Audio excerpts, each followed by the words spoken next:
শ্ৰীমন্ত শঙ্কৰে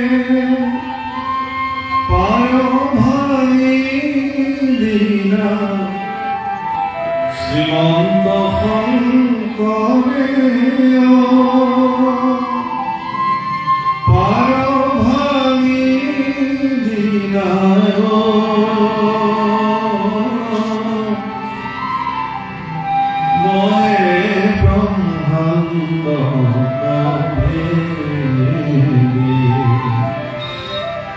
Oh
নাহি নাহি নাহি আমাৰ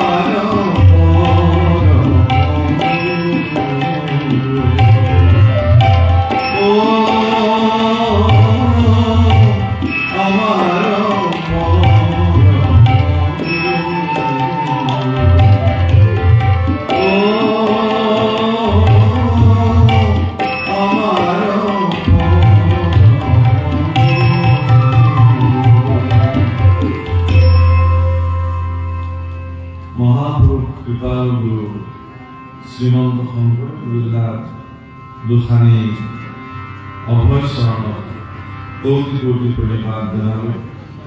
মহাপুৰুষ শ্ৰী শ্ৰী মাধৱদেৱ গুৰুজনাৰ দুখানি অভয় চৰণত কোটি কোটি প্ৰণিপাত জনালোঁ।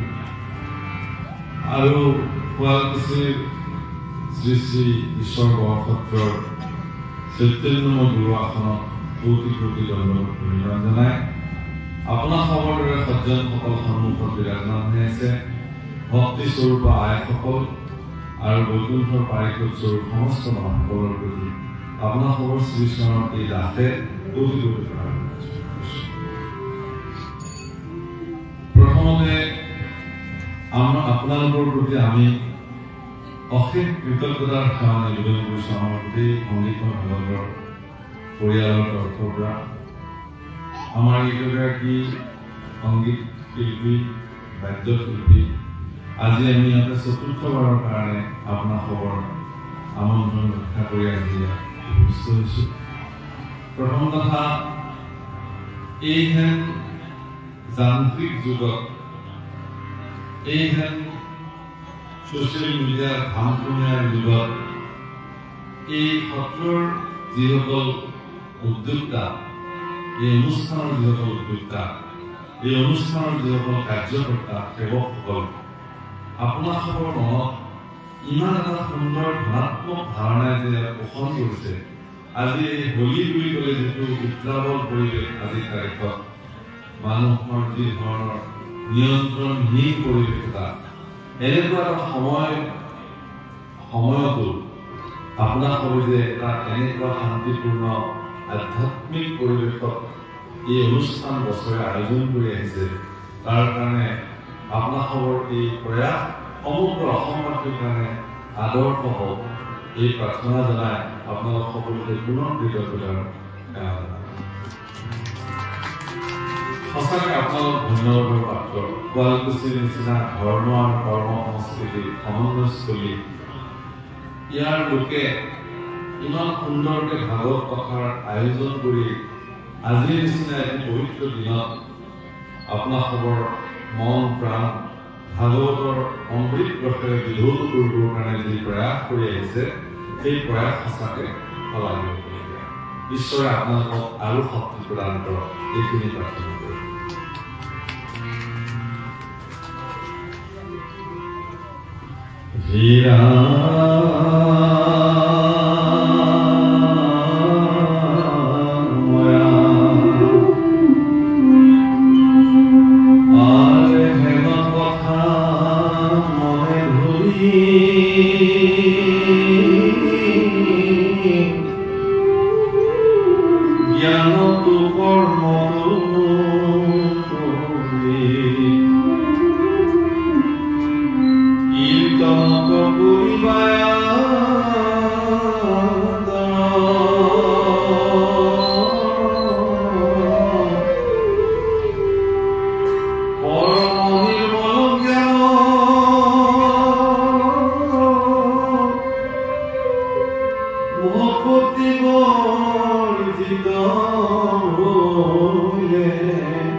মোৰ মহাপুৰুষ কৃপাল গুৰুজনাই শ্ৰীমদ ভাগৱত শাস্ত্ৰৰ পদ সংস্কৃতৰ পৰা আমাৰ নিজৰ ভাষাৰে অনুবাদ কৰিবলৈ যাওঁতে দ্বাদশ স্কন্ধৰ একেবাৰে শেষৰ ফালে ভাগৱত তাৎপৰ্যত ইমান সাৱলীল আৰু প্ৰাঞ্জলভাৱে এই কথা ক'লে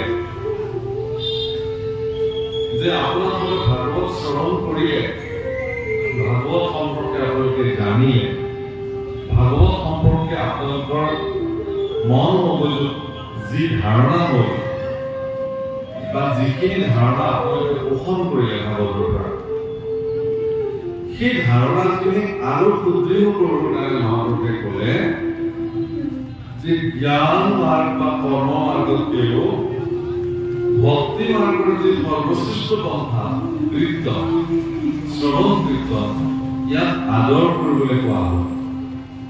কাৰণ পৰম নিৰ্মল জ্ঞান, ভাগৱতৰ পৰা যি নিৰ্মল জ্ঞান আপোনাৰ জীৱনত প্ৰাপ্ত হ'ল, সেই জ্ঞানখিনি যদি ভকতি বৰ্জিত হয়, ভকতি বিহীন যদি হয়, তেতিয়াহ'লে সেই জ্ঞানৰ দ্বাৰা ব্যক্তি কেতিয়াও সিদ্ধি হ'ব নোৱাৰে। এই যে ভক্তিযুক্ত জ্ঞান, ইয়াক প্ৰজ্ঞা বোলে। সংস্কৃতত এখানে আত্মবাক্য কৈছে, যস্য নাস্তি স্বয়ং প্ৰজ্ঞা তস্য কিম কৰোতি শাস্ত্ৰম লোচনাভ্যাম বিভিন্নস্য কিম কৰিষ্যতি ধৰ্মঃ। যে যাৰ প্ৰজ্ঞা নাই, যাৰ ভক্তিযুক্ত এটি অন্তঃকৰণৰ সিদ্ধান্ত যাৰ জীৱনত নাই, তেওঁ শাস্ত্ৰ শুনিলেই যেনিবা তাৰ পৰা তেওঁ কি লাভ হ'ব, শাস্ত্ৰ তেওঁ কি কৰিব? যেনেকে লোচনাভ্যাম বিভিন্নস্য, এজন চকু নথকা লোকক আইনাৰ যেনেকে কোনো প্ৰয়োজন নাই, ঠিক তেনেকে ভক্তিহীনজনৰ কাৰণেও কোনো শাস্ত্ৰৰ প্ৰয়োজন নাই। কি কৰিব? কাৰণ তেওঁ ভক্তি নাই। গতিকে আপোনালোকৰ ভিতৰত সুপ্ত হৈ থকা ভক্তিক জাগ্ৰত কৰিবৰ কাৰণে একমাত্ৰ শাস্ত্ৰখনেই হ'ল বৈকুণ্ঠৰ মহানগৰ শাস্ত্ৰ। সেইকাৰণে কৈছে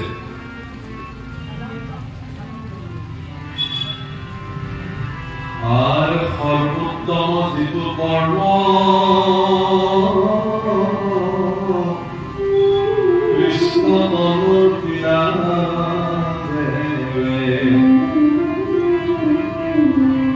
আৰ কি হয় সকলে বিফল,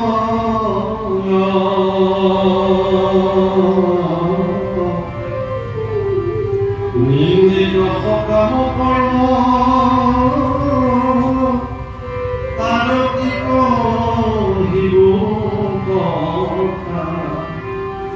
দেখা হৰি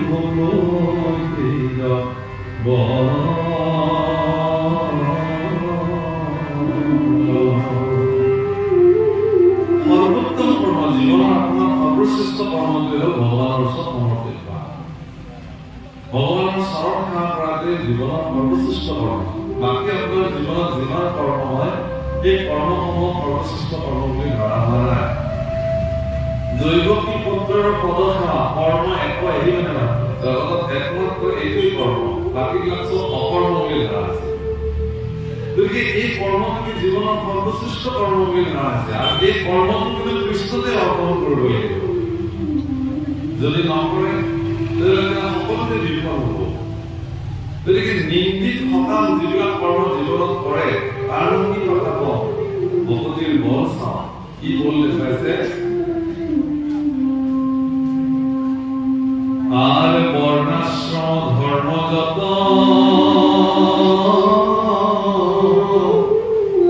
তপস্যা আশ্রমে যত, আর কিন্তু একো নাহি পুরুষার্থ,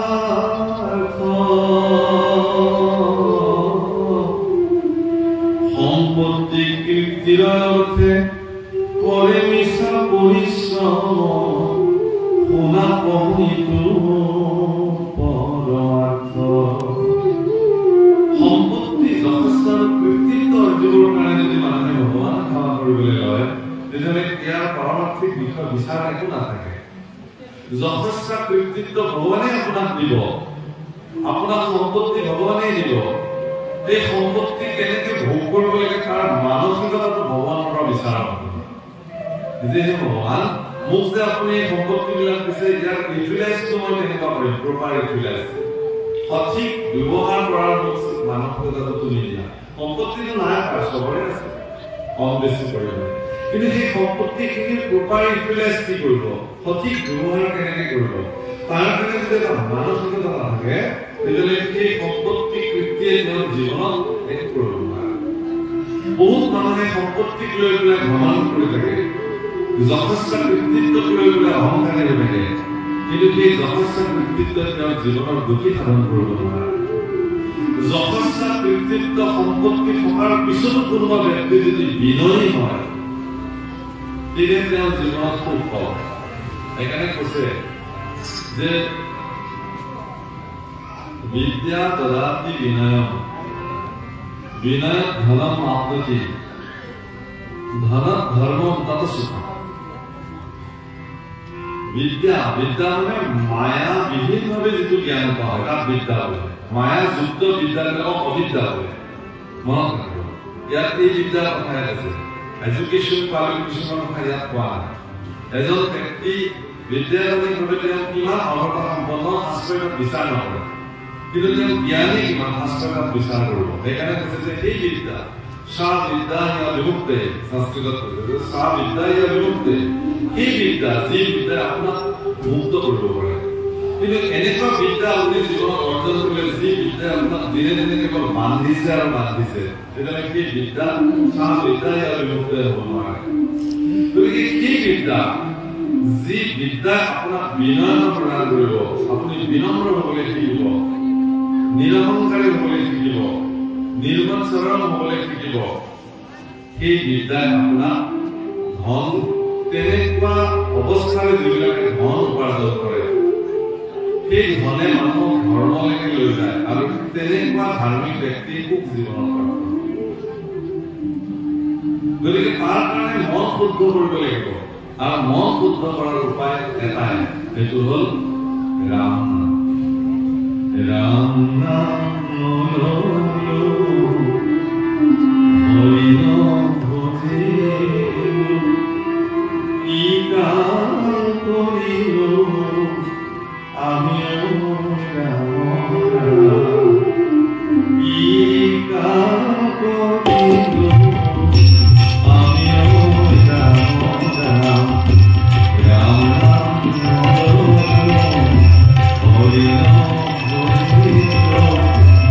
Ika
আর এ খবর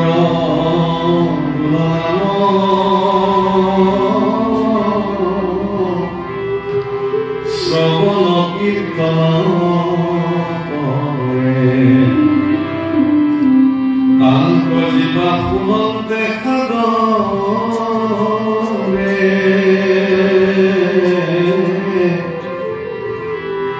ও থেকে কৃষ্ণর পদ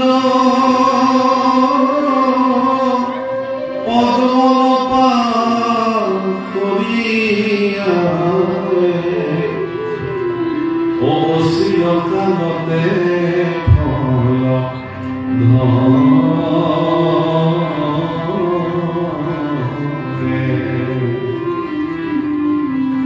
এনেইতো শাস্ত্ৰত ফলৰ বাঞ্ছা কৰিবলৈ কোৱা নাই কৰ্মেণ বাধিকস্তে মা ফলেষু কদাচন তুমি কৰ্ম কৰি যোৱা ফলৰ বাঞ্ছা নকৰিবা এই ভগৱানে কৈছে ভাল কৰ্ম কৰিলে তেওঁ ভাল ফল পাব আৰু বেয়া কৰ্ম কৰিলে তেওঁ বেয়া ফল পাব কবিতাছে কৈছে जो जैसा कर्म करेगा उसको वैसा ही फल देगा भगवान ये है गीता का नियम গতিকে আপুনি মই চিন্তা কৰিবই নালাগে আপোনাৰ চকুৰ আগত যদি কোনোবা অকৰ্ম সাধন কৰিছে আপুনি একো চিন্তা কৰিব নালাগে তাৰ ফল উভতি তেওঁ পাব আপোনাৰ জীৱনত দৃঢ় সংকল্প আপুনি লওক যে মোৰ জীৱনত হে ভগৱান তুমি মোক এনেকুৱা শুদ্ধ মতি দিয়া যাতে এই শৰীৰটোৰ দ্বাৰা কোনো জীৱৰ অপকাৰ হ'ব পৰা এটা কৰ্ম যাতে এই হাত দুখনেৰে সম্পাদিত নহয় যদি তোৰ ডাক শুনি কেউ নাচে রবীন্দ্রনাথ ঠাকুরের যদি তোর ডাক শুনি কেউ নাচে যদি তোর ডাক শুনি কেউ নাচে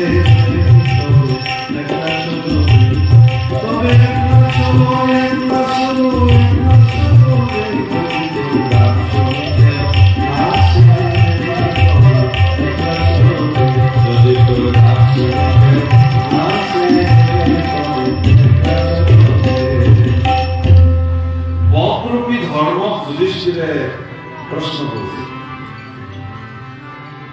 প্রশ্ন তো কি জানে পথ কি বাস এটাই প্রশ্ন আর অপরূপী ধর্ম যুধিষ্ঠির উত্তর দিচ্ছে মহাজন যেন কথা স্বপন্থা মহাজন যেখানে যায় সেইটোৱে ৰাস্তা সেইফালে যাওয়া এটা মহাজন মানে দুটা বহুত মানুহৰ সমষ্টিটো মহাজন বোলে আৰু সৎ মানসিকতাৰ মহান জনকো মহাজন বোলে কিন্তু শাস্ত্ৰই বিচাৰ কৰিছে যদি বহুত মানুহ লগ লাগি ভুল পথেৰে গৈ আছে আৰু এজন শুদ্ধপতি মানুহে অকলে শুদ্ধ পথেৰে গৈ আছে বুলি আপুনি যদি বিচাৰ কৰিছে তেতিয়াহ'লে আপুনি বহুত মানুহৰ পিছত নগৈ সেই এজন ব্যক্তিয়ে আপোনাক সৎ মাৰ্গত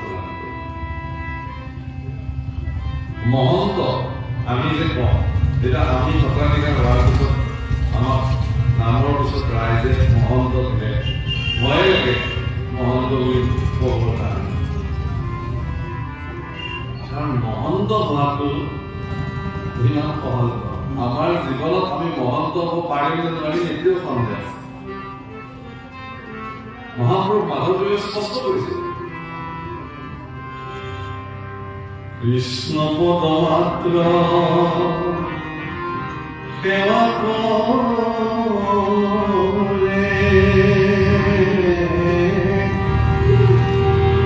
আপোনালোকে হিচাপ কৰি যাব কি কি কৈছে কৃষ্ণ পদ মাত্ৰ সেৱা কৰে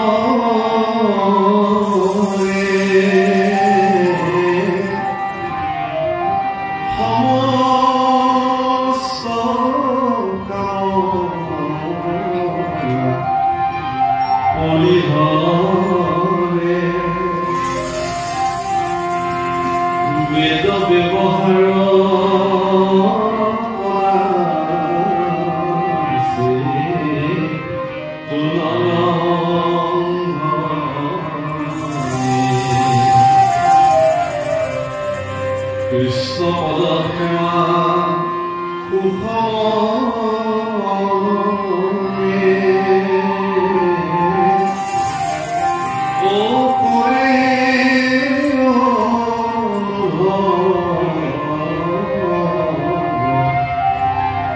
সৰ্বক্ষণে ইহাকে মহন্ত বলিয়া জানি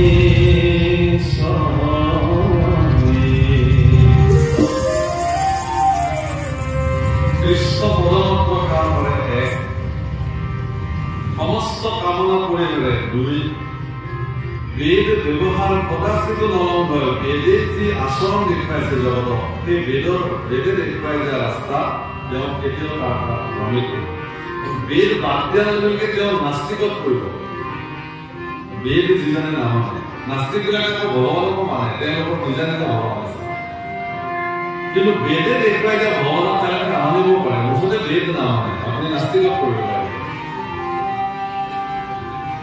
কৃষ্ণ পদ সেৱা সুখমনে কৰে অনুভৱ সৰ্বক্ষণে প্ৰতিটো মুহূৰ্তত কৃষ্ণৰ চৰণ সেৱাৰ সুখ অনুভৱ কৰে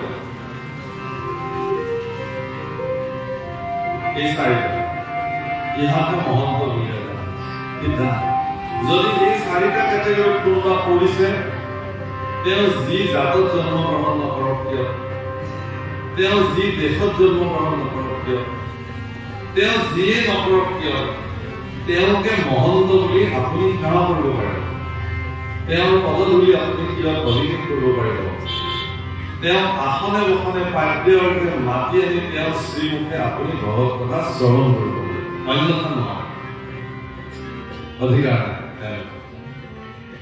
প্ৰভুসকল একেগৰাকী মাতৃয়ে দুটা সন্তান জন্ম দিয়ে কিন্তু দুটা সন্তানে চৰিত্ৰগতভাৱে বেলেগ বেলেগ হ'ব পাৰে ইয়াৰ মূল কাৰণ কি যে মানসিক গতিটো নিজে সাধন কৰে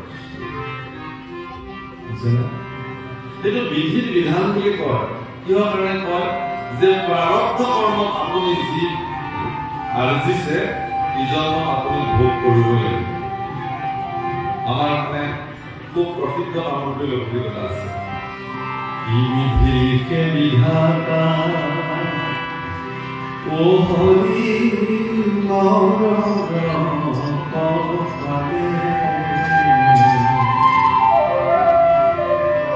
কোনো থাকে অন্ধপুত্ৰে কোনো থাকে মহাপুৰুষে কোনো থাকে মহাপুৰুষে কোনো থাকে অন্ধপুত্ৰে কোনো থাকে পৰিগছৰ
মাতৃবিলাকৰ হৃদয় কি দুষ্ট হলেও মোৰ দেখা আৰু শান্ত হলেও মোৰে সন্তান।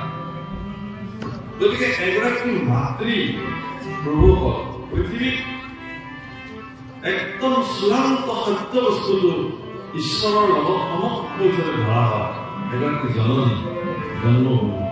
সেইকাৰণে প্ৰভু ৰামচন্দ্ৰই উদাৰভাৱে কৈছিল যেতিয়া লক্ষ্মণে তাক কৈছিল যে দাদা তুমি নিজ হাতে লংকা বিজয় কৰিলা, তোমাকতো বনবাস দিছে আয় কৈকে, গতিকে তুমি লংকাৰ ৰজা হৈ থাকা আৰু মই তোমাৰ দাস হৈ থাকিম। এই স্বৰ্ণময় লংকাত তুমি প্ৰকৃতি ৰজা হিচাপে থাকা।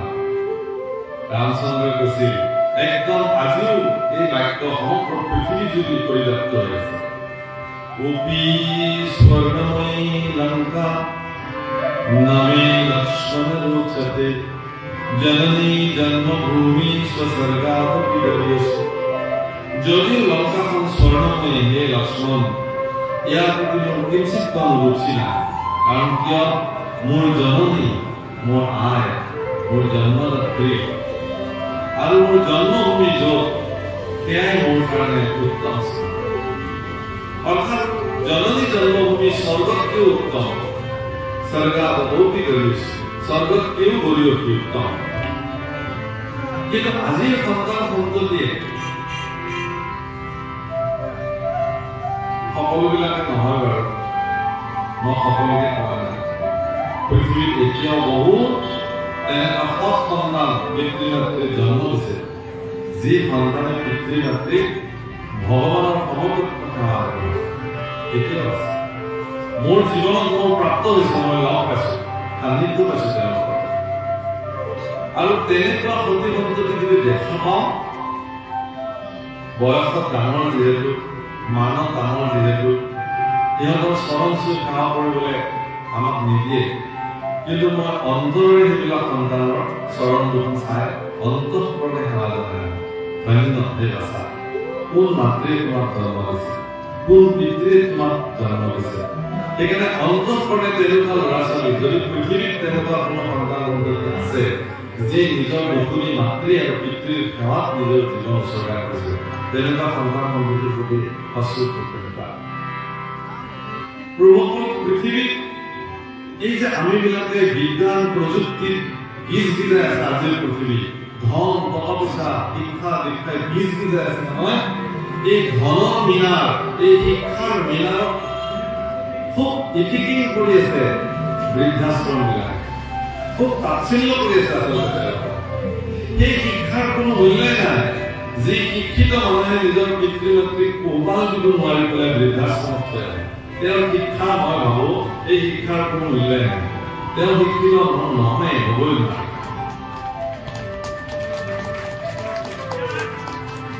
মোৰ আই যিগৰাকী আয়ে মোক 10 মাহ 10 দিন গৰ্ভধাৰণ কৰি জন্ম দিছে, যি পিতৃয়ে জন্মৰ দিনাই যেতিয়া কোলাত তুলি দিলে এইটো আপোনাৰ সন্তান, সেইদিন ধৰি পিতৃয়ে মোৰ কাৰণে কি কৰা নাই, নিজে নাখায় মোৰ কাৰণে আনিছে, নিজে নিপিন্ধিও মোৰ পিন্ধাইছে, নিজৰ ক্ষুদ্ৰ স্বাৰ্থক জলাঞ্জলি দিছে, নিজৰ ইচ্ছাবিলাকক মানি পেলাইছে। বহু পিতৃ আছে যিবিলাক বহুত সম্পত্তিশালী প্ৰভাৱশালী পিতৃ, তেওঁলোকৰ কথা বেলেগ। আমাৰ নিচিনা যিবিলাক মধ্যম বৰ্গৰ লোক আছে, আমাৰ পিতৃ আমাৰ কাৰণে কিমান ত্যাগ কৰিছে আমি আহি অনুভৱ কৰিলে চকু পানী নাপায়। কিমান কষ্ট কৰিছে। মোৰ দেউতা এগৰাকী সৈনিক আছিল, দুখন যুদ্ধত তেওঁ অৱতীৰ্ণ হৈছিলে। ঘৰত আহি কৈছিলে আমাৰ যে বাবা, মই গুলিৰ আগত থিয় হৈ তহঁতৰ কাৰণে উপাৰ্জন কৰি লৈ আহিছো। গতিকে জীৱনত অসৎ মানুহ নহবি। তেতিয়া এই ধনৰ মূল্য আছে। তোৰ দেউতাৰে উপাৰ্জন কৰি অহা এই ধন, ইয়াত একত কোনো ২ নম্বৰী কৰি অহা পইচা কাকো লুটি পুটি আমি অনা পইচা নহয়, বৰ শ্ৰম আৰু কষ্টেৰে অনা পইচা। আৰু এই পইচা তহঁতৰ কাৰণে আমি আনিছো। গতিকে তহঁতে সদায় সৎ পথত থাকিবি। যদি দুসাঁজ লঘোণে থাকিব লাগে থাকিবি, তথাপি কাৰো অন্যায় নকৰিবি, কাৰো এক পইচা ক্ষতি নকৰিবি। আমাক দেউতাই কোলাত লৈ লৈ খুব মৰমৰ হাত ওলাই ওলাই এইবিলাক কথা আমাক কৈছে। তেতিয়া আমি এইবিলাক কথা ইমান সৰুতে মন কৰা নাছিলো। এতিয়া নিজে যেতিয়া পিতৃ হলো তেতিয়া অনুভৱ হয় যে পিতৃ হোৱাটো কিমান ত্যাগৰ প্ৰতি। এজন পিতৃ ইমান সহজে পিতৃ হ'ব নোৱাৰে। শাস্ত্ৰই ইয়াকো কৈ থৈ দিছে কিন্তু যে যদি হিৰণ্যকশিপুৰ দৰে পিতৃ হয় তেতিয়াহ'লে তেনেকুৱা পিতৃক গুৰুত্ব দিবলগীয়া নাই।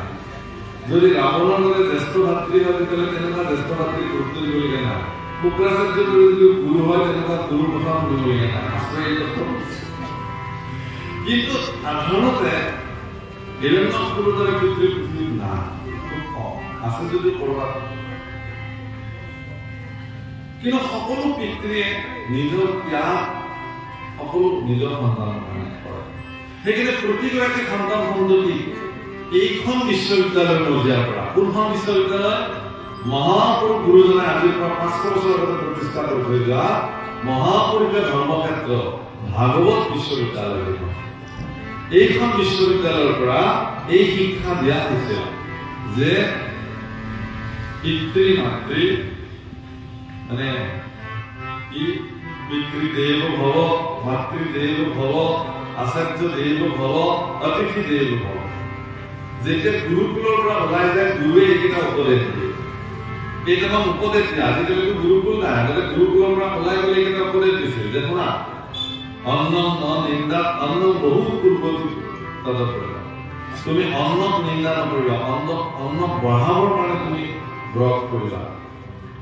পিতৃদেৱ ভৱ, পিতৃ দেৱতা সম, ঈশ্বৰ সম, মাতৃ ঈশ্বৰ সম, আচাৰ্য সকল দেৱতা সম আৰু অতিথি সকল দেৱতা। এই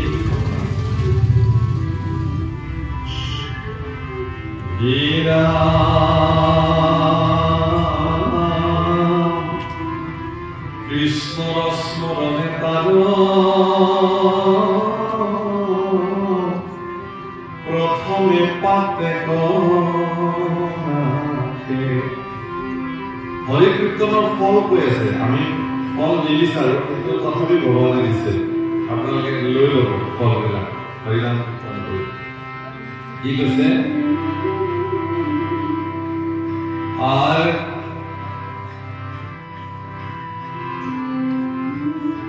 কৃষ্ণ স্মরণে তার প্রথমে পাতক নাকে, কৃষ্ণ করায় নিষ্ঠ বুদ্ধি,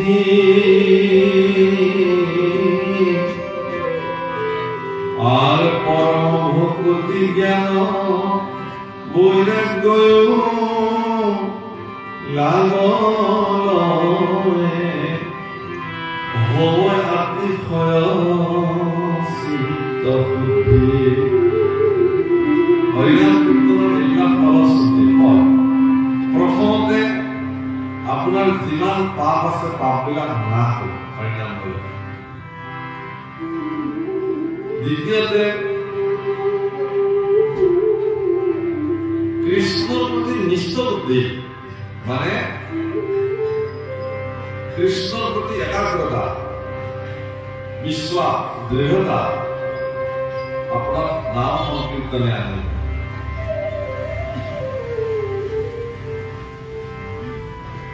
তাৰপিছত পৰম ভগৱতী জ্ঞান বৈৰাগ্যই লগ দিব, আপোনাৰ জ্ঞান বৈৰাগ্যই আপোনাক লগ দিব,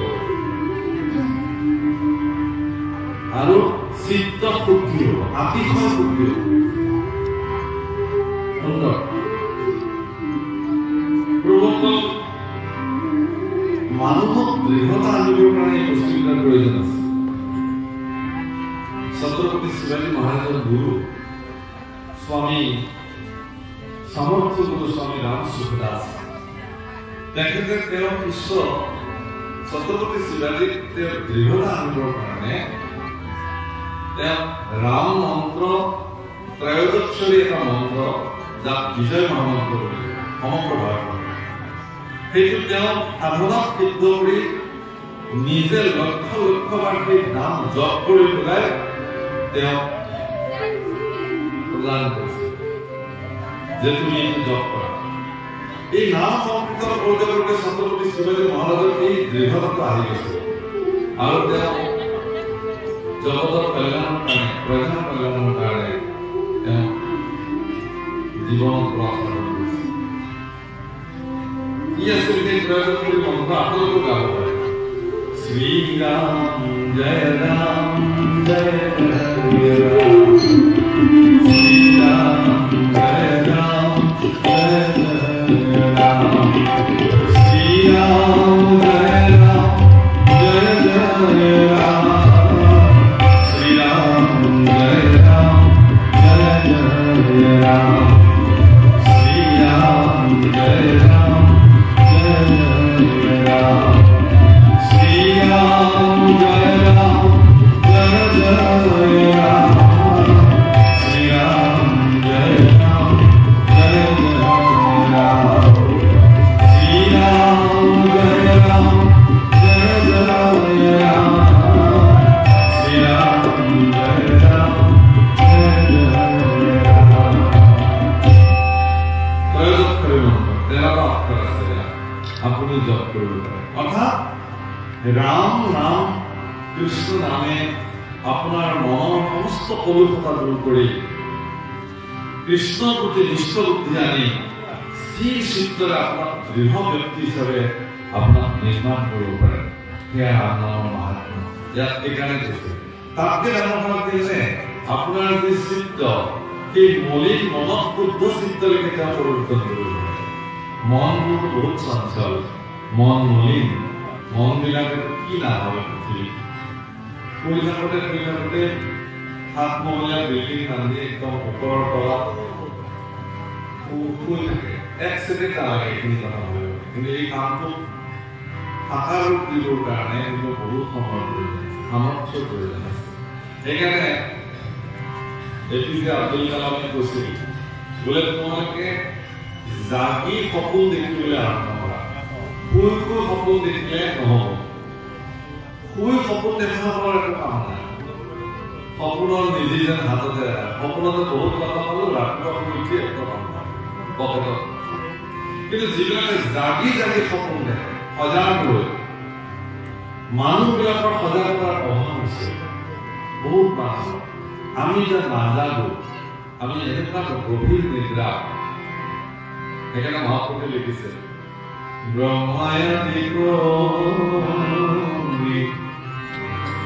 জীয় জগত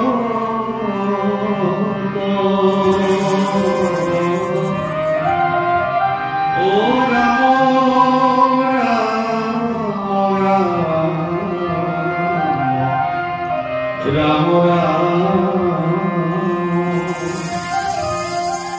মায়া সজালে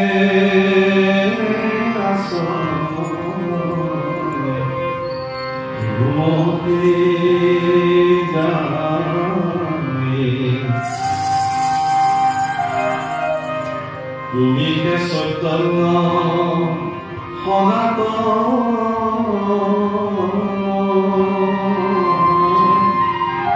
ও ৰাম ৰাম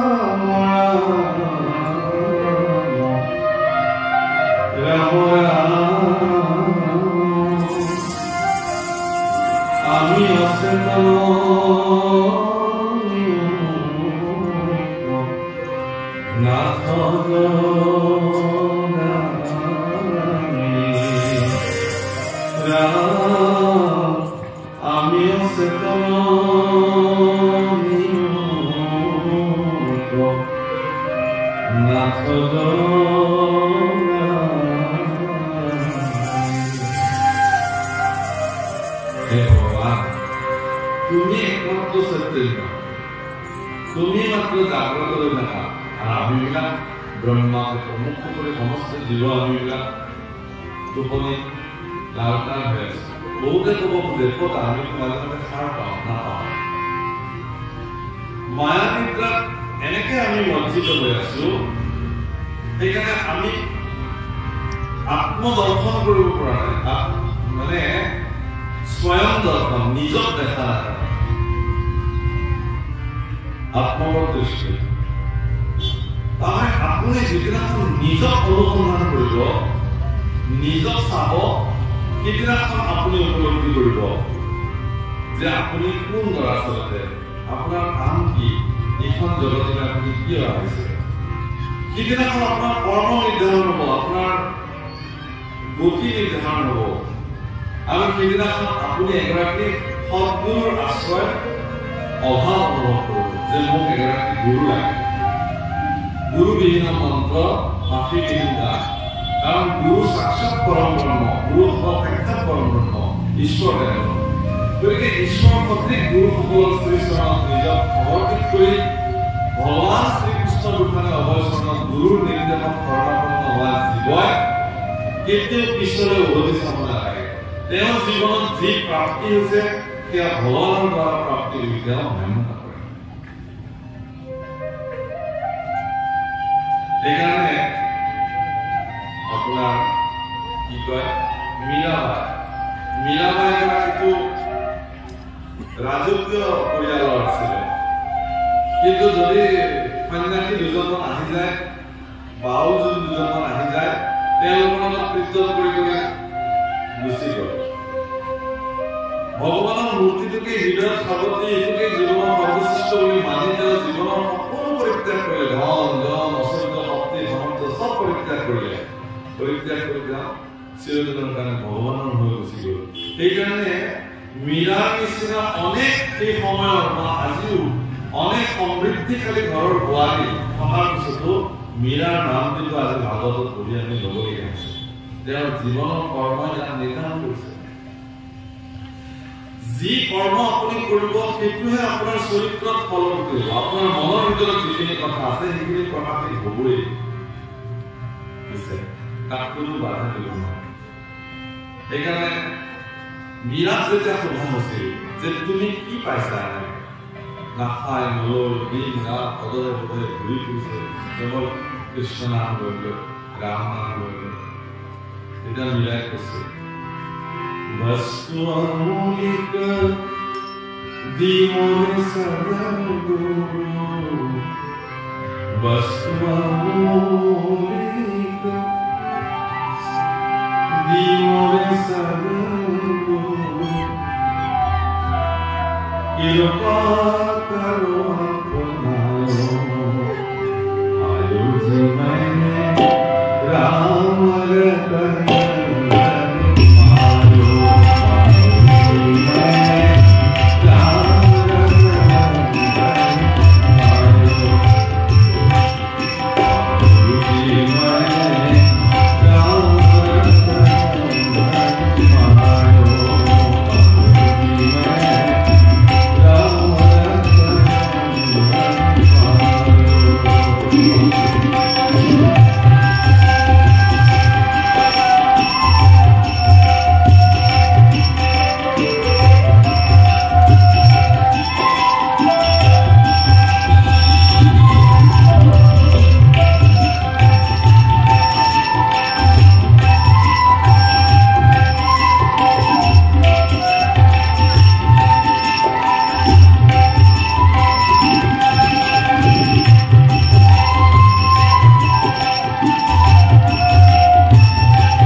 राम नाम श्रेष्ठ धन राम नाम के श्रेष्ठ धन है महापुरुषे के बरगीत खूब धुनिया लिखिसे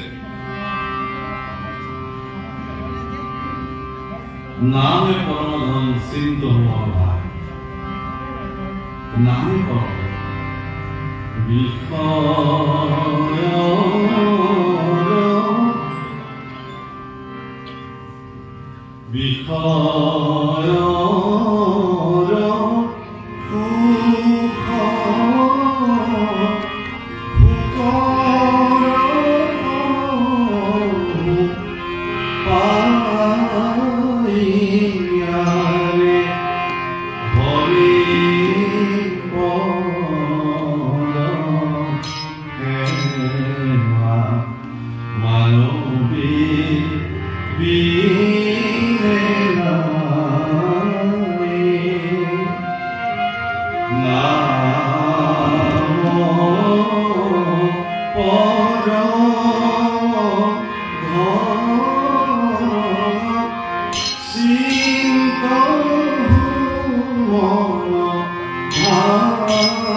आध्यात्मिक ज्ञान परिपक्व होले ना साबो माने गुरु ज्ञान मूल्यवान रत्न ना बजार बिक्री करू जाबो सुगा बिक्री करू কিন্তু তুমি কাকো বিক্রি নকৰিবা দামটো নিৰ্ণয় কৰি লবা এখানে প্ৰথম দিন বজাৰত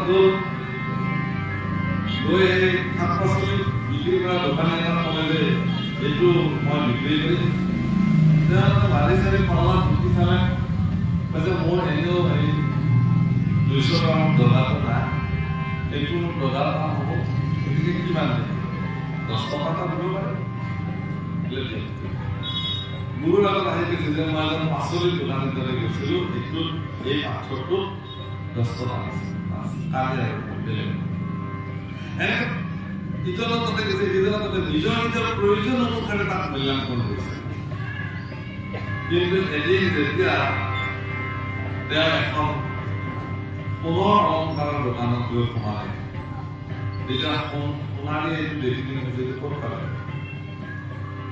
এই লাখ টকা লাগে মোক লাগে বোলে কিমান দিব যে মই কিমান আকৌ গুৰু আহি আছে তাৰমানে কি যে আমি বিলাকে এনেহেন এটা মনুষ্য জন্ম যাক দেৱৰ দুৰ্লভ বুলি কয় ব্ৰহ্মাই যাক বাঞ্ছা কৰে মনুষ্য হ'বৰ কাৰণে এনেকুৱা এটা সুন্দৰ মনুষ্য শৰীৰ প্ৰাপ্তিৰ পিছতো আমি বিষয় সুখৰ কাৰণে এই মানে কাঞ্চনযুক্ত যিটো মানে পুনৰ নিচিনা মূল্যৱান শৰীৰ आओ मन में बसाए श्री राम को मैं हरिदास कसिलो दहदिन আমি একটা পরিকল্পনা আছে আর দহদিনে আমার এই গীত গালে এটা লাইনৰ কাৰণে পাঁচটা এটা লাইন মই কম কিহৰ কাৰণে গাইছে आओ मन में बसाए श्री राम को चलो तन से करे प्रभु नाम को आओ मन में बसाए श्री राम को चलो तन से करे प्रभु नाम को चलो तन से करे चलो तन से करे चलो मन से करे प्रभु नाम को बसाए श्री राम को आओ मन में बसाए श्री राम को चलो तन से करे प्रभु नाम को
ও শুনিও পার্বতী মায়ের মনত শঙ্করঙ্গে রামমিতে কই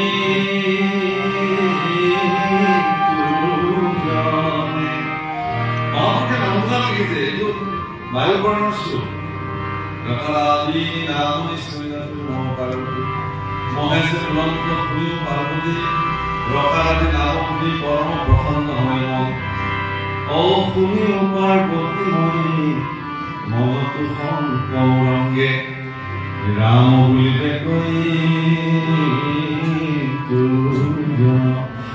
আনন্দে ঘুরে যাও পার্বতী কোনোবাই রাম বুলি উচ্চারণ কৰিলে মই বলিয়া হৈ যাওঁ ৰাম বুলি কৈ ৰাম গতিকে ৰাম নামৰ যিটো অমিয়া ৰাম নামৰ যিটো মাধুৰ্য অন্তঃকৰণে আপুনি এবাৰ লৈ চাওকচোন আপুনি গম পাব লাহে লাহে লাহে লাহে নামে আপোনাৰ শৰীৰত এনেকুৱা ধনাত্মক ক্ৰিয়াশীল হৈ উঠিব কোনো বিষয় লালসা আপোনাক স্পৰ্শ কৰিব নোৱাৰিব শাস্ত্ৰ যেনেকৈ লিখিলে লোভ মোহ কাম ক্ৰোধ বিষয় আক্ৰোশে মুছৰ মুখ ভকতক একো দোষে সেইকাৰণে ৰাতি ভাগৱতৰ পৰা যাওঁতে দেখিলে যে ৰাতি 1টা বাজিছে ইফালে পানী গাঁও ওলমি আছে ফটককে এটা চিঠি ভৰাই ল'লে কিয় ল'লে এইটো কাম কিয় কৰিলা বোলে কি হ'ব নে আপোনাৰ লোভ আহিল বেলেগৰ পানী লোৱাটো আপোনাৰ কিয় চকু এইটোতো লোভ আহিল আপুনি দেখোন শাস্ত্ৰত পঢ়িলে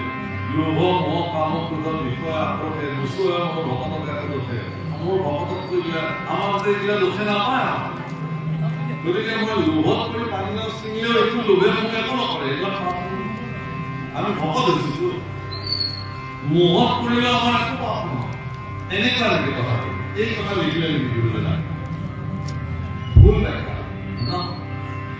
লোভ নামৰ যিটো দুখ ত্ৰুটি জগতত জীৱনত মোৰ জীৱনত যদি লোভ আহিলেতো মোৰ দুখ মোৰ জীৱনত যদি মোহ আহিলেতো দুখ মোৰ জীৱনত যদি ক্ৰোধ আহিলেতো মোৰ দুখ এনেকুৱা বিষয় আক্ৰোশযুক্ত দুখে মোৰ ভকতক চুবই নোৱাৰে মোৰ ভকতৰ কাষলৈ নাযায় ক্ৰোধ ভকতৰ ওচৰলৈ নাযায় লোভ ভকতৰ ওচৰলৈ নাযায় কাম ভকতৰ ওচৰলৈ নাযায় ক্ৰোধ এইবিলাক নাযায় বিষয় আক্ৰোশে তেওঁলোকক স্পৰ্শ কৰিব যদি হয় তেতিয়াহ'লে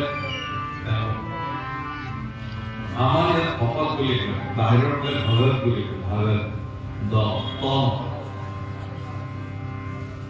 আৰু ভকতি বুলি নকয় ভগতি অৰ্থাৎ ভগতি ভগৱন্তলৈ জীৱনৰ গতি গতিকে ভগৱন্তমুখী জীৱনৰ গতি নিৰ্দিষ্ট হৈ হীৰা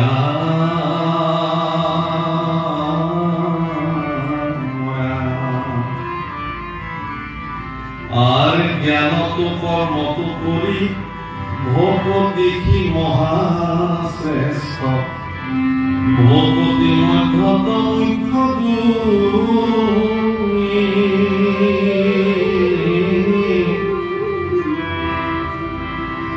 আৰ শ্ৰবণ কীৰ্তনইতো আকো ধৰিলে কৰিতো বিধিৰ কিঙ্কৰ কিন্তু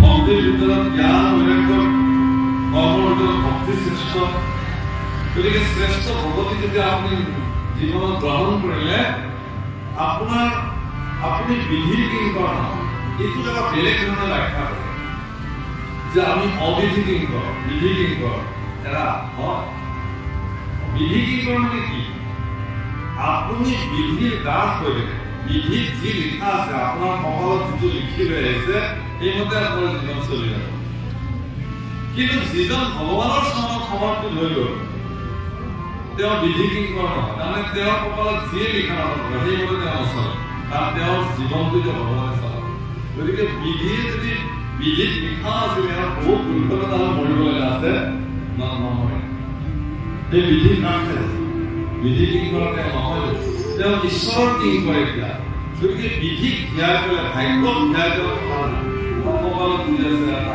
এনেকে ভাগ্য ধ্যায় তেওঁ ধ্যাইছে ভগৱান তুমি যেনেকে নিবা তেনেকে পাবা তুমি মোক যি কৰিবা মোক একো দিয়া হ'ব মোৰ কাৰণে বহুত বিশ্বাস হ'ব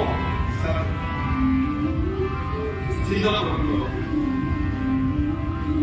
শীতস্য সুখ দুঃখেষু সমসঙ্গ বিবৰ্জিতঃ কুল্যনিন্দা স্তুতিৰ মৌনি মাত্মত্তঃ সমে প্ৰিয়া গৰম ঠান্ডা পোয়া নোপোৱা সুখ দুখ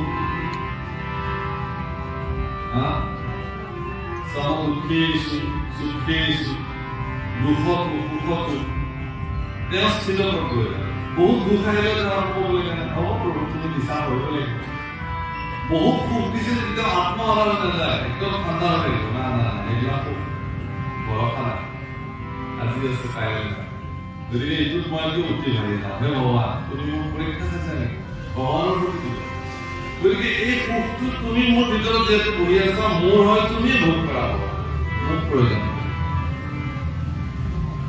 ইমান স্থিতপ্ৰজ্ঞ এই স্থিতপ্ৰজ্ঞ অৱস্থালৈকে মানুহ এজনক লৈ যায় ভক্তি যিটো শ্ৰেষ্ঠ বুলি কৈছে জ্ঞান মাৰ্গ কৰ্ম মাৰ্গ সকলো সেইকাৰণে কৈছে ইয়াত সেইকাৰণে কৈছে যে যদি শ্ৰৱণ কীৰ্তন তেওঁ জীৱনত ধাৰণ কৰে ভগৱানৰ ক্ষেত্ৰত তেতিয়াহ'লে তেওঁ বিধি কিংবা আৰু আমাৰ বহুতে ক'ব খোজে যে বেদৰ বিধান মতে যিবিলাকে চলে তেওঁলোক বিধি কিংবা যিসকলে বেদৰ বিধান মতে নচলে তেওঁলোক অবিধি কিংবা এইটো নহয় কাৰণ মহাপুৰুষ গুৰুজনাই যি হৰিনাম উলিয়াইছে মহাপুৰুষ মাধৱদেৱৰ মতে অৱনীতি চাৰি বেদ বিচাৰি ব্যাপক হৰিনাম দিনে ৰাতি বেদ বিচাৰি হৰিনাম উলিয়াইছে গতিকে কেনেকে আপুনি বেদৰ মতে নচলিব ভাৰতবৰ্ষৰ সনাতনী পৰম্পৰা বেদ মুখ্য বেদত বাদ দিয়ে কোনো চলিব নহয় আৰু ভাগৱত হ'ল শ্ৰুতিজনক অৰ্থাৎ বেদৰ মাতৃ সেইকাৰণে মহাপুৰুষে বেদত ভাগৱত গ্ৰহণ কৰে আর যেহেতু রাম কনক প্রমুখে মহানি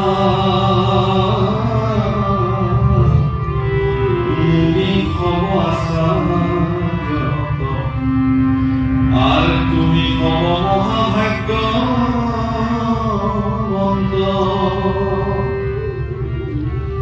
যেহেতু পরম হরি চিত্তত নিশ্চয় করি একান্তে বুঝিয়া সকলে ভগৱানক একান্তে ভজনা কৰিলে প্ৰভু আপুনি যদি ভগৱানক একান্তে ভজনা কৰে আপোনাৰ স্বৰূপ বেলেগ হৈ যাব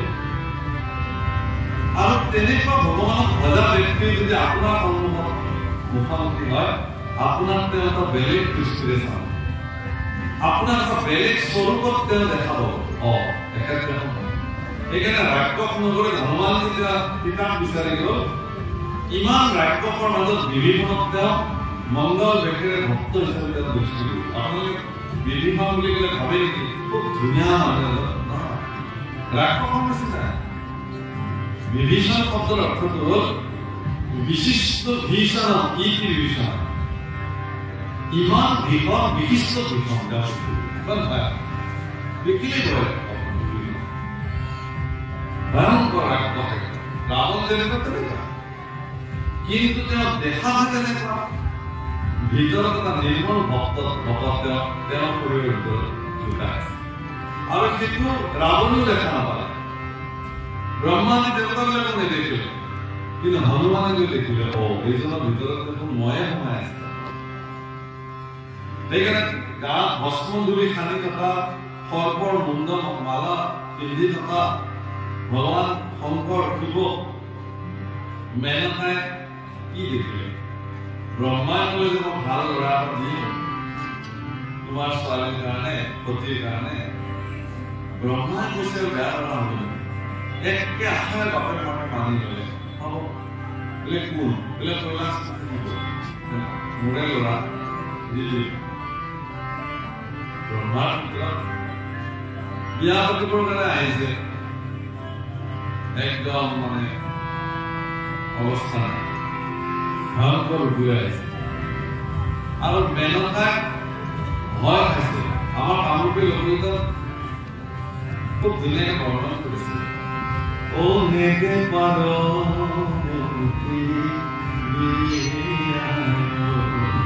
আমাৰ শাহুৱেকবিলাক একদম আগবাঢ়ি যায় ন যোৱা আনিবৰ কাৰণে বিয়া দিব যিয়ে কিন্তু খুব লস্কস্তে শাহুৱেকবিলাকে একদম ফলপুলি ফললৈকে গৈ বাবা একদম কৰি তিলক লগাব চাকি বন্তিৰে চুম্বন কৰি পেলাই নিজৰ পুত্ৰ জ্ঞান কৰি পেলাই বিষ্ণু স্বৰূপ বৰক আদৰি সেইকাৰণে আমাৰ ভাৰতৰ সমাজৰ পৰম্পৰা জোঁৱায়েকে কেতিয়াও শাহুবোৰক সেৱা কৰিব নালাগে চৰণ চুই সেৱা কৰিব নালাগে শাহুবোৰে দিব নালাগে জোঁৱায়েক কাম কাৰণ বিষ্ণু স্বৰূপ বুলি তেওঁ মানি ল'লে ইমান পৰম্পৰা আছে যে যিহেতু বিষ্ণু স্বৰূপ বৰ তোমাক স্বাগতম এই বাক্যটো তলৰ তলত ক'ব লাগে এই বিষ্ণু স্বৰূপ বৰ তোমাক স্বাগতম এই বুলি কয় আৰু কলৰ তলত চানিৰ তলত বহুৱাই নিজ পিতৃয়ে নিজৰ কন্যা মই বিষ্ণু স্বৰূপ বৰ অমুক শ্ৰীমান অমুকক মোৰ কন্যা শ্ৰীমান কল্যাণীয়া অমুকক পানী গ্ৰহণ কৰে সমৰ্থন গতিকে স্বয়ং বিষ্ণুৰ স্বৰূপ জ্ঞান কৰা কিন্তু ও নেতে পাৰো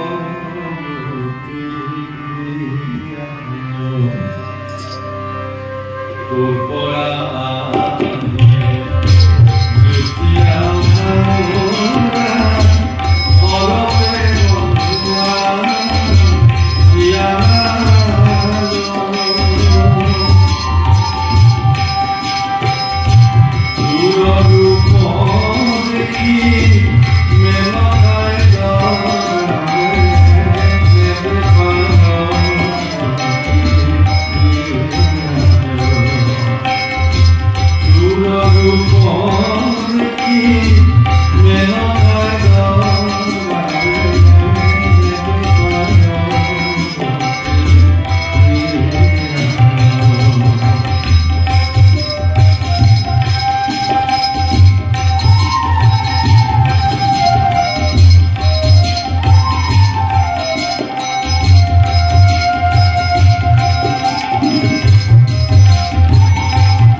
কিন্তু সতী বিশ্বাস যে ব্ৰহ্মাদেৱে কৈছে মোৰ পিতৃৰ তাত সন্মতি জনাইছে গতিকে কলৰ তলৰ পৰা যদি বৰ উভতি যায় তেতিয়াহ'লে মোৰ জীৱনৰ কাৰণে অকল্যাণ হ'ব গতিকে মই আমাৰ নিজে চাই এইবুলি সতী আহিছে চাবলৈ আৰু সতীয়ে কি দেখিছে জানে এই সৰৱে বন্ধা ইয়াত কি দেখা সৰ্বাংগ সুন্দৰ দেৱাংগ পোখাৰে সুন্দৰ কোঠাম কৰি একদম শিৱৰ যি শৰীৰ দেৱতাবিলাকৰ ভিতৰত বহুত সুন্দৰ শৰীৰৰ গৰাকী শিৱ সেই শৰীৰটোৰ প্ৰতি অহংকাৰ নাহক বুলি তেওঁ ভস্ম বুলি খানে ৰাখে গোটেই কাম হে ভগৱান মোৰ যাতে শৰীৰটোক লৈ পেলাই মোৰ অহংকাৰ ইমান দৃঢ়তা আছে গতিকে কিন্তু সতীয়ে যে আচল স্বৰূপটো দেখি দিলে কি সুন্দৰ দিব্য শিলৰ মুকুট তিলবিলাই জ্বলি আছে পুষ্পমালা পৰিধান কৰিছে আপদল হম্পি সুন্দৰ শ্যাম বৰ্ণ কৰি ভগৱানৰ নিচিনা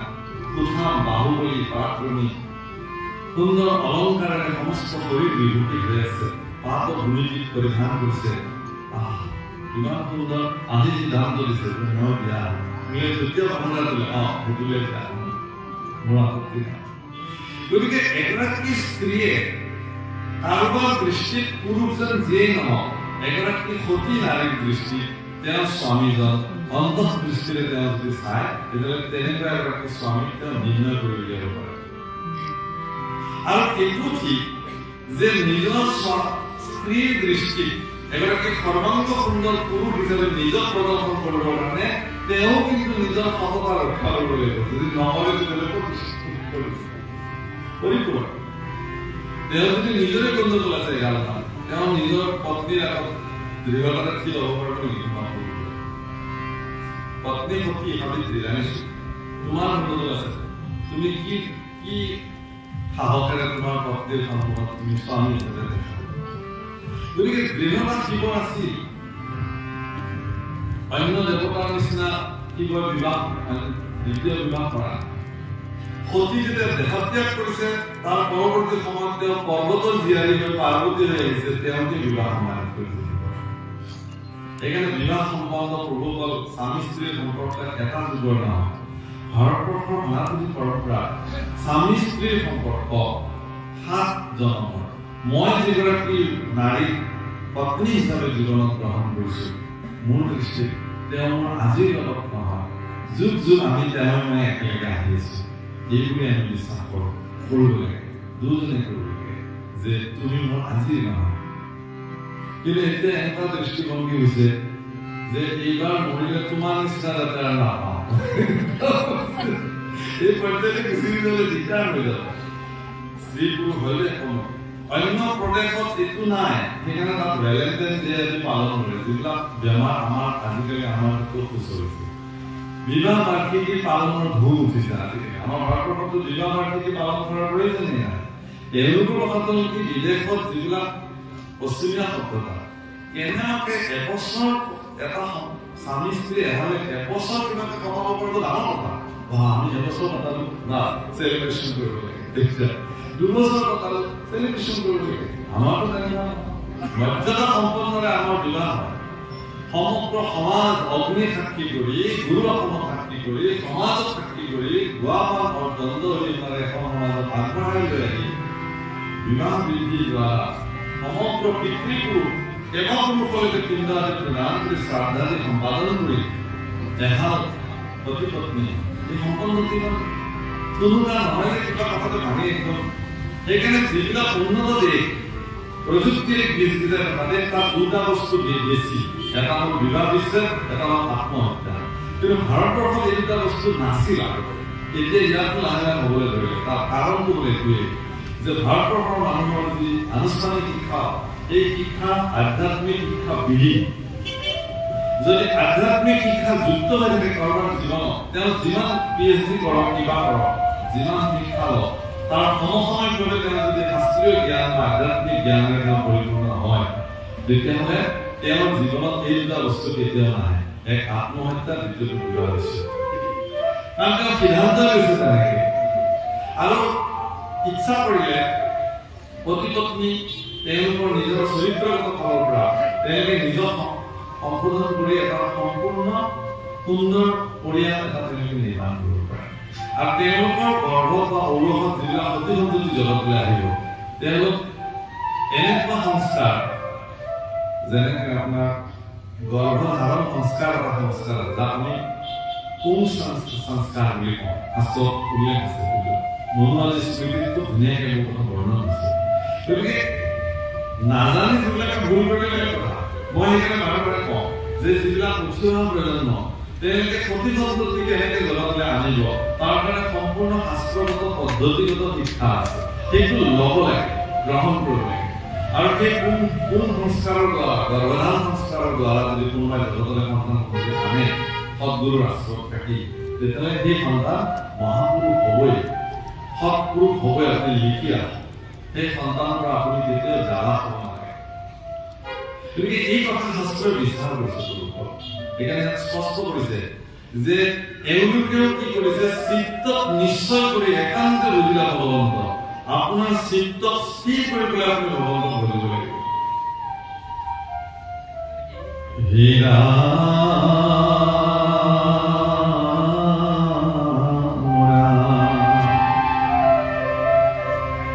আৰে দিত আত্মা ঈশ্বৰক শুনিলে সুকৰকে মহাৰিকি সমাজাৰ কাছে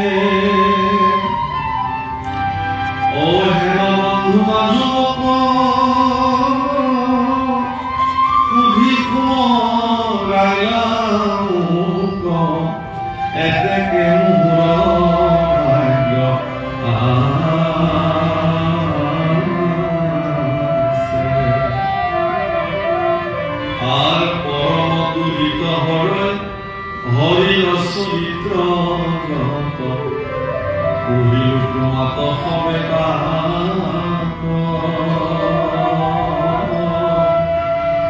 অনুদিনে শুনে যিটো সেইটো পবিত্ৰ কৰে দেহে সবে আপোন আত্মাত। দুৰিত শব্দটো ব্যৱহাৰ কৰিছে। দুৰিত মানে অকল্যাণ, অমঙ্গ। আমাৰ নামঘোষাত এটা শ্লোক আছে, মানুহে এইটো কি বুলি কয়? দূৰত বিদুৰ সুন্দৰতা বুলি কয়।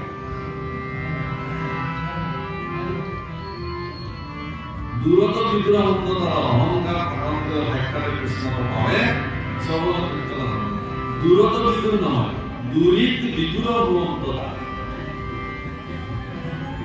ভগৱানক বুজিলে তেওঁৰ জীৱনৰ দূৰিত বিলাক, দূৰিত শব্দৰ অৰ্থ হ'ল জীৱনৰ অকল্যাণ, অকল্যাণবোৰ দূৰ হয়। এই অকল্যাণ আপোনাৰ আৰ ৰাম হৰিল হৰিবাসৰত যিটো নিৰাহাৰ হুয়া থাকে তাহাৰ ফল ৰখিবা নাই। কৃষ্ণৰ চৰণে মতি অধিয়া পাইবে মহাগতি পৰলোকে বাঢ়িবে মহিমা।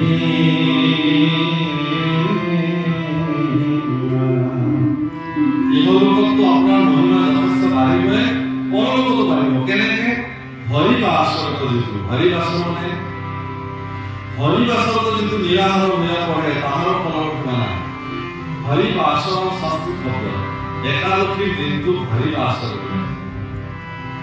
সেইকাৰণে কোনো বৈষ্ণৱে একাদশীৰ দিনা কোনো অন্ন গ্ৰহণ নকৰে। যদি তেওঁ বৈষ্ণৱ শাস্ত্ৰত একাদশীৰ দিনটোত তেওঁ উপবাস কৰে, নিৰাহাৰ ভাগৱতত লিখিছে, গুৰুজনে লিখিছে। হৰিবাসৰত যিটো নিৰাহাৰ হৈ থাকে তাহাৰ ফলৰ সীমা নাই। তেওঁ পৰ্যাপ্ত পৰিমাণে কিমান ফল গ্ৰহণ কৰা যি বিচাৰে। একাদশীৰ দিনা অন্ন ভোজন কৰিলে তেওঁ নিজৰ পুনৰ পাপসমূহ, তেওঁ যিবোৰ পাপ তেওঁ পুণ্য কৰ্মৰ দ্বাৰা বিনাশ হৈছিল, সেই পাপবোৰ পুনৰ জীৱিত হৈ থাকে। হৰিবাসৰত অন্ন সেইকাৰণে একাদশী ব্ৰত নিতান্ত কৰিলে তেওঁ কৃষ্ণ চৰণত তেওঁ মতি হ'ব আৰু তেওঁ মহাগতি প্ৰাপ্ত হ'ব, পৰলোকত তেওঁৰ মহিমা বৃদ্ধি। হে ৰাম যিটো শাস্ত্ৰ ভাগৱত পঢ়ে বিপ্ৰ সবে যেতে হৈবে আপনি মহাজ্ঞান সিদ্ধি। ক্ষত্ৰিয়ে পঢ়িয়ে পাইবে সহাগৰা বসুমতী, বৈশ্যে পঢ়ি পাইবে নহবন্ধি। ক্ষুদ্ৰসৱে পঢ়ে যেবে এইটো মহাভাগৱত, সমস্ত পাপতে হৈবে শুদ্ধি। উপজিবে পুণ্য ৰাখি পাছত চাৰি হৈ আশী, কৃষ্ণৰ চৰণে হৈবে বুদ্ধি। যদি তেওঁ ক্ষত্ৰিয় ধৰ্ম পালন কৰিছে, তাৰ মাজতে তেওঁ যদি ভাগৱত শ্ৰৱণ কৰে, তেতিয়াহ'লে তেওঁ সাৰা পৃথিৱী পাব, ভক্তি অৰ্জন কৰি প্ৰজা পালন কৰিব। আপোনালোকে চাব, হিৰণ্যকশিপুৰ কথা ওলাইছে। হিৰণ্যকশিপুৰ এটাই মাত্ৰ বেয়া ৰূপ আছিল, তেওঁ ভগৱান কৃষ্ণ শত্ৰু জ্ঞান কৰিছিল, বাকী বেয়া ৰূপ নাছিল। হিৰণ্যকশিপুৰ দৰে ৰজা শক্তিশালী ৰজা পৃথিৱীত আজিলৈকে দ্বিতীয়জন জন্ম হোৱা নাই। তেওঁ প্ৰত্যেকজন প্ৰজাক নিজৰ সন্তানতকৈ অধিক মৰম কৰিছিল। কিন্তু আচৰিত কথা, হিৰণ্যকশিপুৰ ৰাজসভাত কোনো প্ৰজা অকল্যাণ হোৱা নাছিল, কোনো প্ৰজা দুখত থাকিব লগা নাছিল। ইমান প্ৰজা উচ্চ আছিল। গতিকে যদি তেওঁ ঈশ্বৰ ভজনা কৰিলেহেঁতেন, তেওঁ আৰু পৰাক্ৰমী হ'লহেঁতেন, নকৰিলে কেনে তেওঁ স্খলন কৰিলে। গতিকে কোনোবা যদি ক্ষত্ৰিয় হয়, ক্ষত্ৰিয় কোনবিলাক জন্মানত জায়তে শূদ্ৰাম সংস্কাৰ দ্বিজু শ্ৰুতি বেদ পাঠে ভবেত বিপ্ৰ ব্ৰহ্ম জান ইতি ব্ৰাহ্মণ। ব্ৰহ্মক জানিলে তেওঁ ব্ৰাহ্মণ হ'ল। যদি তেওঁ বাহুবল পৰাক্ৰমৰ দ্বাৰা তেওঁ যদি প্ৰজা শাসন কৰে, তেওঁ যদি গোস্বামী শৰ্মা ব্ৰাহ্মণ কুলত জন্মগ্ৰহণ কৰি তেওঁ যদি প্ৰজা পালন কৰিছে, তেওঁ কিন্তু ব্ৰাহ্মণ নহয়, তেওঁ ক্ষত্ৰিয় বুলিয়ে কয়। আৰু যদি তেওঁ সঁচাকৈ ভাগৱত শ্ৰৱণ কৰে তেনেকে, তেতিয়াহ'লে তেওঁৰ বল বাঢ়িব, বৃদ্ধি হ'ব। বৈষ্ণৱসকলে যিবিলাক ব্যৱসায় বাণিজ্য কৰিছে, গো পালন কৰিছে, কৃষি কৰিছে, তেওঁলোকৰ মৃত্যু। ক্ষুদ্ৰসকলৰ সমস্ত পাপৰ পৰা তেওঁলোক মুক্ত হ'ব আৰু এটা সময়ত ব্ৰাহ্মণ, ক্ষত্ৰিয়, ক্ষুদ্ৰ, বৈশ্য সকলোৱে একেলগে সেই এটা স্তৰত ভগৱান কৃষ্ণৰ চৰণত দুখ দিব। ভাগৱতে ভাগৱত তাকে কৈছে হেৰা আৰ নম নম ভগবন্ত অনন্ত সতী কৃষ্ণ ব্ৰহ্মাদি ন জানে তত্ত্ব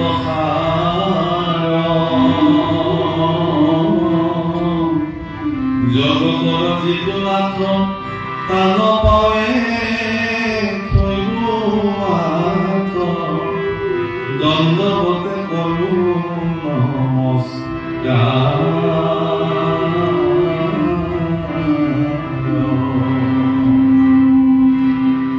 আৰ ভূয়া কল্প মতিময়ী পৰিযুগ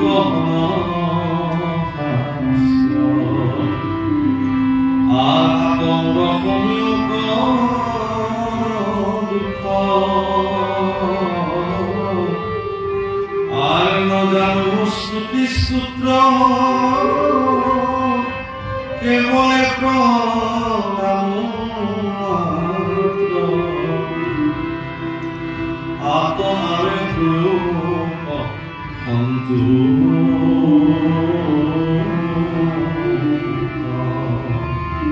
হে ভগৱান, মই ইমান গহন শাস্ত্ৰ এখন কৰিলো, আপোনালোকৰ আগত কলো, ইমানখিনি সামৰ্থ্য মোৰ নাই, কিন্তু তথাপিও কৰিলো।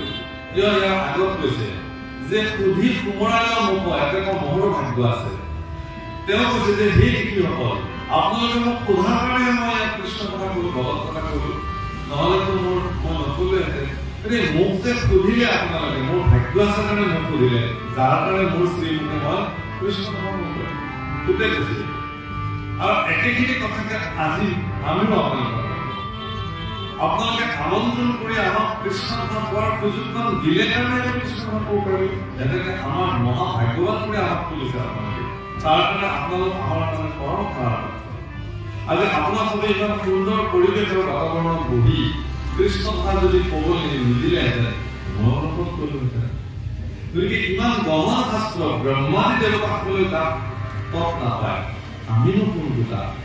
কিন্তু মানে আমাৰ জগন্নাথ দৰ্শনলৈ গ'লে আপোনালোকে দেখিব যে বয়োজ্যেষ্ঠ মানুহবিলাকে সাগৰৰ ঢৌত যেতিয়া খেলে, সৰু ল'ৰা ছোৱালীবিলাকে যেনেকে কিৰিলি পাৰি কৰি খেলে, বয়োজ্যেষ্ঠ মানুহবিলাকে তেনেকে খেলে।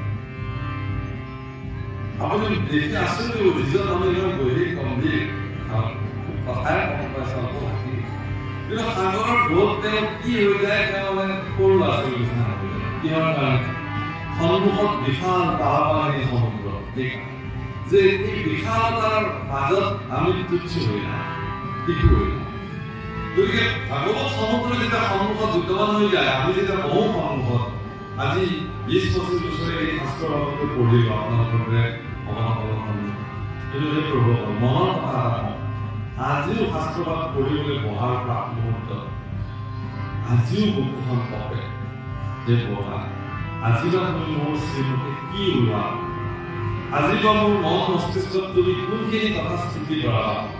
কাৰণ প্ৰিপাৰেশ্যনটো নকৰোঁ কোনোদিনে, কোনো দিন মোৰ জীৱনত আমি প্ৰস্তুতি নকৰোঁ, আৰু কোনটো অধ্যয়ন কৰিম তাকো নাপাওঁ, ৰাইজে যিবোৰ কয়। গতিকে ভগৱানে যদি স্থিতি নহ'লহেঁতেন মস্তিষ্কত, কণ্ঠত যদি সৰস্বতীক আজ্ঞা নকৰিলেহেঁতেন ভগৱানে, তেতিয়াহ'লে ক'তনো কৃষ্ণ কথা ক'ব পাৰিলেহেঁতেন। আমাৰ নিচিনা তুচ্ছ মানুহে আগত কথা ক'ব পাৰিলেহেঁতেন। কি আছেনো আমাৰ যোগ্যতা? দাসৰ লাভ, মুখমুখি, অকিঞ্চন, আমাতকে পিছত পৃথিৱীত আমাৰ মূল্যই নাই আজিকালি। কিন্তু ভাগৱত সমুদ্ৰৰ সন্মুখত অহাৰ লগে লগে নিজকে সুতৰ যি অৱস্থা আছিল, সুকৰ যি অৱস্থা আছিল, আমাৰ দেৱৰ্ষি নাৰদৰ 4গৰাকী বিশেষ শিষ্য আছে, 2গৰাকী শিশু, 2গৰাকী বৃদ্ধ। এনেতো অজস্ৰ শিষ্য আছে। দেৱৰ্ষি নাৰদ আপোনালোকে ভগৱান নিচিনাকে আমাৰ মানে কোনোবাই যদি কাৰোবাৰ লগত কাজিয়া লগাই দিয়ে টুটুকীয়া ছবি তুলি মহান নাৰদ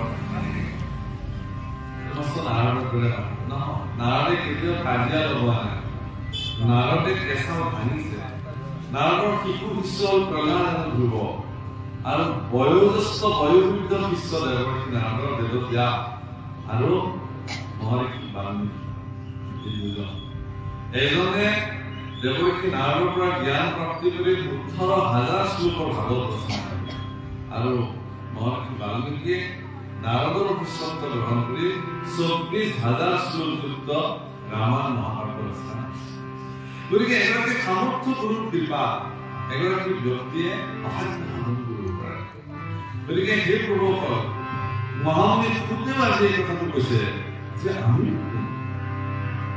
মহাসমুদ্ৰৰ সন্মুখত যেতিয়া বয়োজ্যেষ্ঠ লোক শিশু হৈ যায় আগৰ সমুদ্ৰৰ সন্মুখত বহিলে চবেই অজ্ঞান হেৰা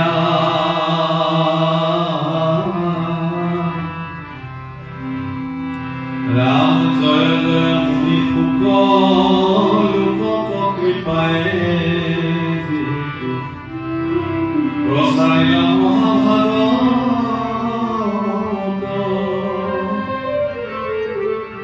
জ্ঞানী অধ্যক্ষে সাৰ সদায় গুছে সমাধি আনন্দ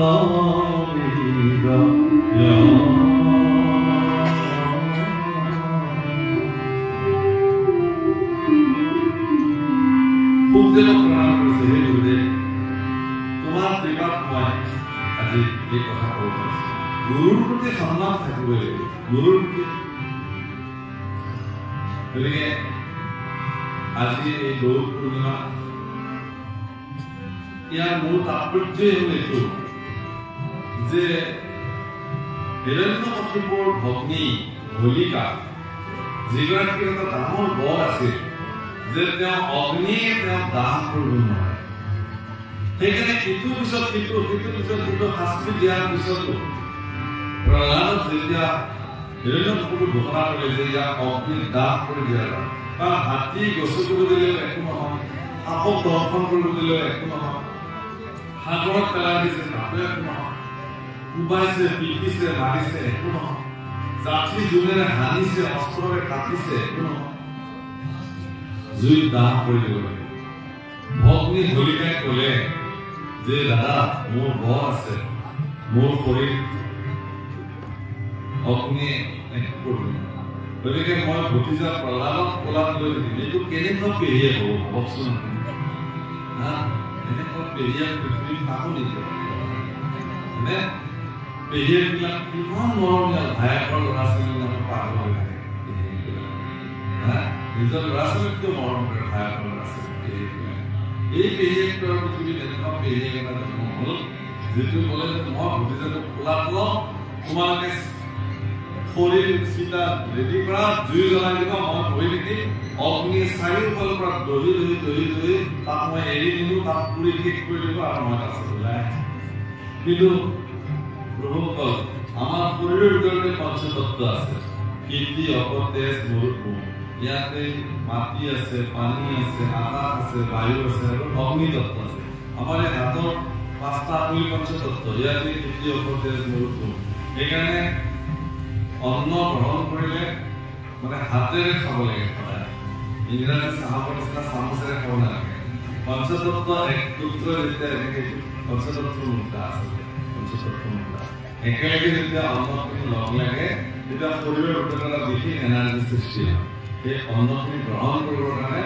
শৰীৰ প্ৰস্তুত হয় এনেকে লগ লাগে ইমান তাৎপৰ্য আমিবিলাকে এইবিলাক চব বাদেই দিবলৈ আৰম্ভ কৰিব নোৱাৰি যায় গতিকে এজন মানুহে যেতিয়া ভোজন কৰিব সম্পূৰ্ণ সুশাসনত থিয় থিয় অন্ন খাব নালাগে পানী খাব নালাগে বহি লৈ শুদ্ধভাৱে অন্ন সন্মুখত ল'ব লাগে মানে হাতত জল অভিষেক কৰি চাৰিওফালে ছটিয়াই ভগৱান কৃষ্ণৰ চৰণত অন্নখিনি সমৰ্পিত কৰিব লাগে ওম বিষ্ণু বিষ্ণু বিষ্ণু ভগৱান তোমাৰ চৰণত ওম সহনা ভৱতু সহনা ভুনক্তু সহ বীৰ্যং কাৰৱাবহৈ তেজস্বিনাবধি তুমাস্তু মা বিদ্বিষাদহৈ ওম শান্তি শান্তি শান্তি স্তুতি কৰিলে ভগৱান প্ৰণাম কৰিলে তাৰপিছত পঞ্চতত্ব একত্ৰ কৰি গতিকে শৰীৰৰ ভিতৰতে অগ্নিতত্ব আছে প্ৰহ্লাদৰ শৰীৰত মাতৃৰ গৰ্ভতে দেৱৰ্ষি নাৰদৰ পৰা প্ৰাপ্ত জ্ঞানেৰে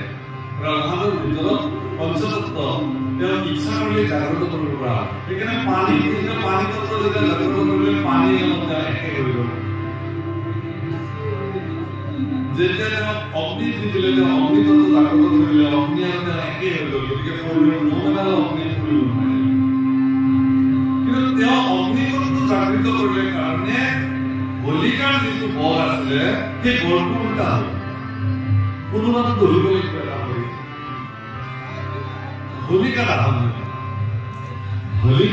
মানে অহংকাৰৰ আহৰণ মনত ৰাখিব হোলিকাৰ আহৰণ মানে ঘমণ্ডৰ আহৰণ অহংকাৰ মদ গৰ্ব এইবিলাক গতিকে এই পবিত্ৰ দৌল পূৰ্ণিমা এই সংবৎসৰৰ শেষ পূৰ্ণিমা পূৰ্বক শুক্ল চৈত্ৰ প্ৰতিপদা চৈত মাহৰ শুক্ল পক্ষৰ প্ৰতিপদ তিথি বৰ্ষ আৰম্ভ হয় যিটো বৰ্ষ আমাৰ বৰ্ষ গণনা চৈত মাহৰ শুক্ল যিটো প্ৰতিপদ তিথি শুক্ল চৈত্ৰ প্ৰতিপদা বুলি সেইদিনাখনৰ পৰা আমাৰ বৰ্ষ আৰম্ভ হয় সংবৎসৰ গতিকে সংবৎসৰৰ এইটো শেষ পূৰ্ণিমা এই পূৰ্ণিমাটোতে বছৰৰ শেষ পূৰ্ণিমাটো আগদিনাখন বন্ধৰ দিনা হোলিকাৰ আহৰণৰ প্ৰকৃতি অৰ্থ আমি কি কৰিব লাগে আমাৰ যিমান অহংকাৰ ঘমন চব দহাই পেলাব লাগে দিয়াৰ লগে লগে ৰঙীন হৈ যাব ৰঙে ৰং হৈ যাব কুঞ্জ কানন চানি বাজিছে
ভগৱানে কৰুণাৰ বালিকা আনি দিলে বৃন্দাবনৰ সতেজ সতেজ ফুলৰ পাপৰিবিলাক চিনি আনি ভকতৰ গাত ছটিয়াই দিলে গুলাল ফুলৰ পাপৰিৰ পৰা নিৰ্মিত গুলাল আবি মুখে গায়ে সানি দিয়া হ'ল ৰং বিৰং চব হৈ গ'ল তুমি মাধুৰী আছিলানে মই চিনিয়ে পোৱা নাছিলো তুমি চম্পা আছিলানে মই চিনিয়ে পোৱা নাছিলো তাৰমানে শৰীৰৰ যিবিলাক অহংকাৰী নাম আছিল মোৰ পৰিচয় মই লিখিব আপুনি জানে মই কোন মই অমুক এইটো নামৰ গৰ্ব ৰঙে চব একাকাৰ কৰি পেলালে ইছৰাম কোন এইবিলাক ধৰিব পৰা নাই চব মানুহ একাকাৰ কৰি আৰু সেইকাৰণে হোলী উৎসৱে এই ধৰণে সকলোকে একাকাৰ কৰি দিয়ে ৰঙৰ উৎসৱে সকলোৰে মনলৈ ৰং আনে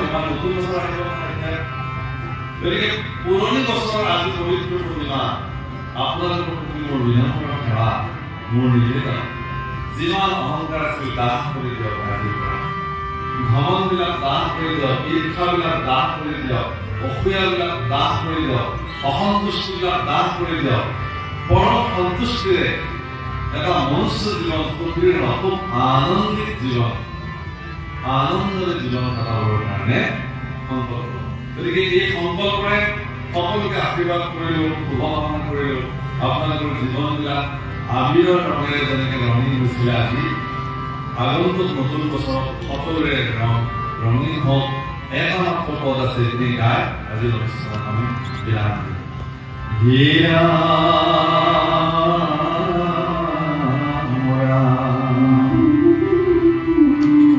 রাম কৃষ্ণ শিবলীলা যেবে আপনি নাচন্দ গাওন্ত বুধনা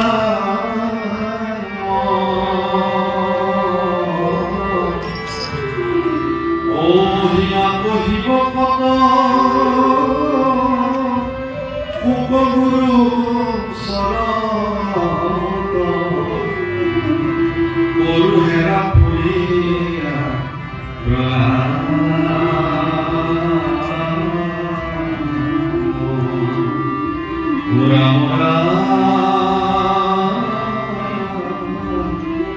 করু হেরা পুরিয়া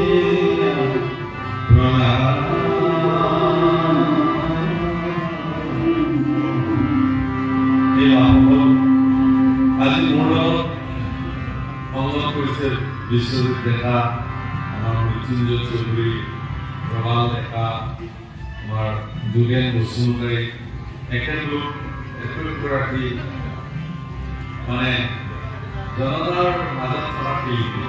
নিজৰ বাদ্যযন্ত্ৰখিনিক লৈ তেওঁলোকে জীৱনটো বৰ আনন্দৰে কটায় আৰু মোৰ লগত মোৰ এই অনুষ্ঠানটো তেওঁলোকে ভাগ লয়। আজিৰ অনুষ্ঠানত মোৰ দুগৰাকী শিষ্য মোৰ লগত কৰিছে।